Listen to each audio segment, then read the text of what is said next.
Good evening, visitors. Welcome to the Australian War Memorial's last post ceremony. My name is Troy Clayton, and joining us today from the Australian Army is Chaplain Gary Pope.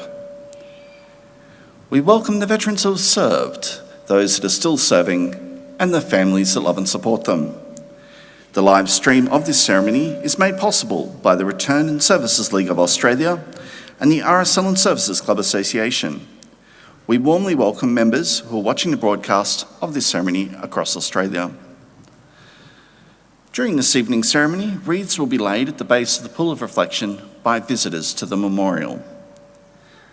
If you're able, please stand and join in singing the National Anthem.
Thank you. If you're able, please be seated. The Australian War Memorial was the vision of Charles Bean, Australia's First World War official historian. Bean landed with the Australian troops on Gallipoli and stayed with them at the front through to the end of the war. The idea of this national memorial and museum came to him at Pozières, France, in the depths of the bloody fighting of 1916. Bean's idea was that this would be a place where families and friends could mourn their loved ones buried in faraway places. It would also be a place that could help all Australians understand what these men and women had endured and what they had done for us. Bean's vision, to which we remain true, is best expressed as inscribed in the entrance to the memorial's galleries. Here is their spirit, in the heart of the land they loved, and here we guard the record which they themselves made.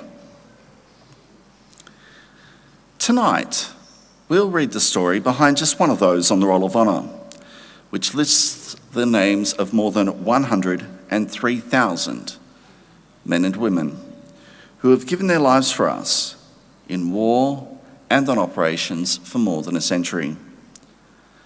But first, we present a lament, Flowers of the Forest. Wreaths or floral tributes will now be laid at the base of the Pool of Reflection.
Today, we remember and pay tribute to Private Edmund Pittendrigh.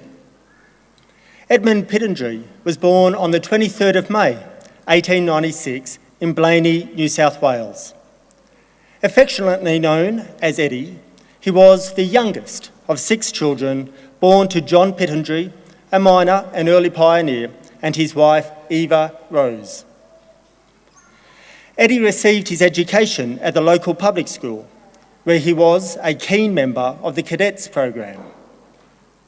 When the First World War broke out in 1914, he was living in the town of Coolah and was employed as a painter and decorator. Edmund Pittendrigh enlisted in the Australian Imperial Force on the 2nd of June 1915. He was assigned to the 2nd Reinforcements of the 18th Battalion with the rank of private and began an extremely short period of training in Australia. Later that month, he embarked for active service, sailing from Sydney on board the troop ship Canberra. After several weeks at sea, Pittendrigh arrived in Egypt. He trained there alongside other new recruits until August, when he joined the rest of his unit on the Gallipoli Peninsula. He had only been a few days with his battalion when they were drawn into the August offensive. The battalion was tasked with capturing a low rise in the foothills on the northwestern side of Anzac Cove known as Hill 60.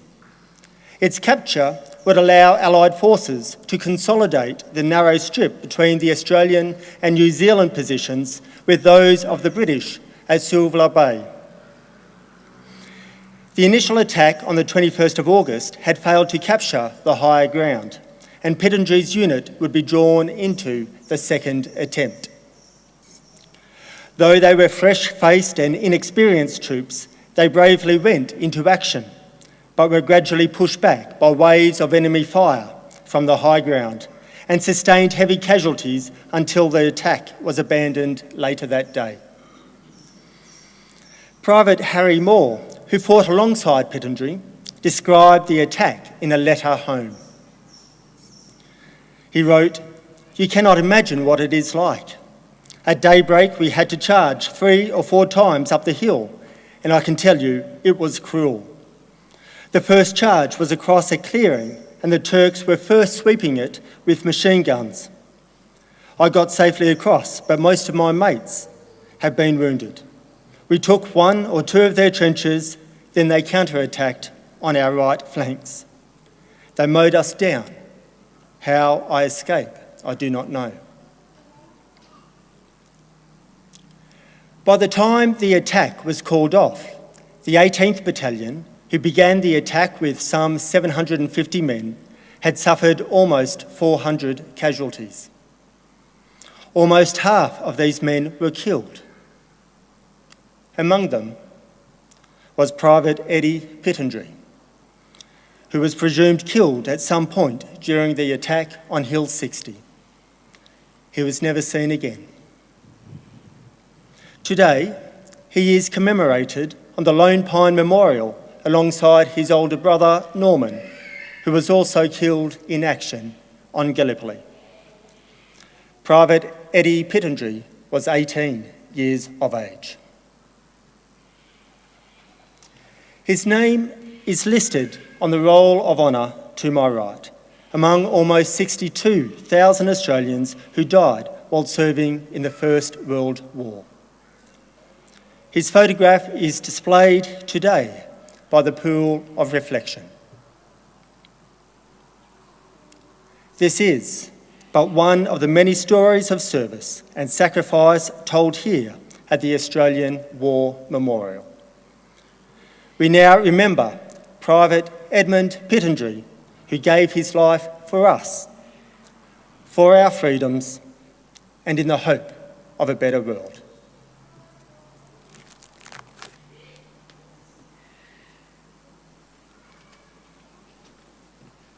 Please stand for the reading of the Ode and the sounding of the last post.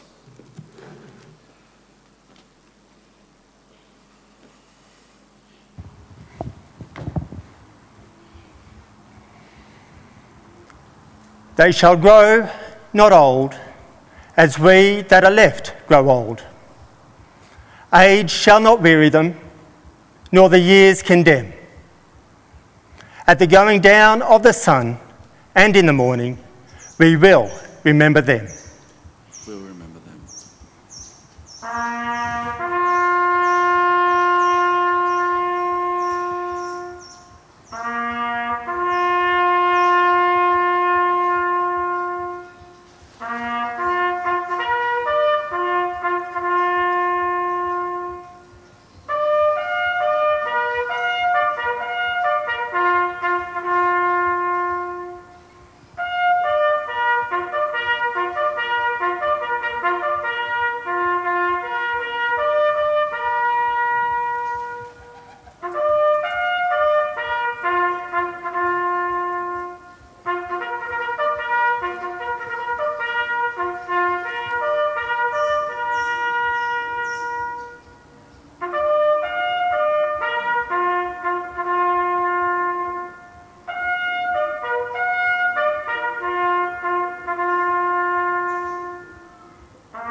Lest we forget.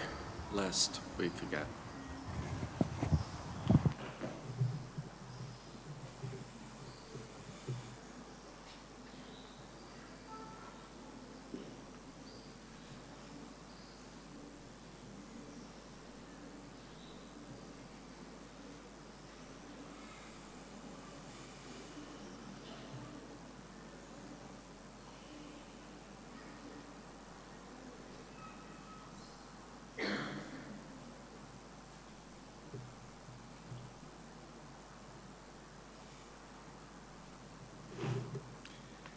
We leave you this evening with the words of the memorial's founder, Charles Bean. Many a man lying out there at Pozières or in the low scrub of Gallipoli with his poor, tired senses barely working through the fever of his brain has thought in his last moments, well, it's over. But in Australia, they will be proud of this. Ladies and gentlemen, girls and boys, that concludes the last post ceremony. On behalf of the director, staff and volunteers, thank you for visiting the Australian War Memorial today and for your continued support during the memorial's development project. And we wish you all a very pleasant evening. Thank you.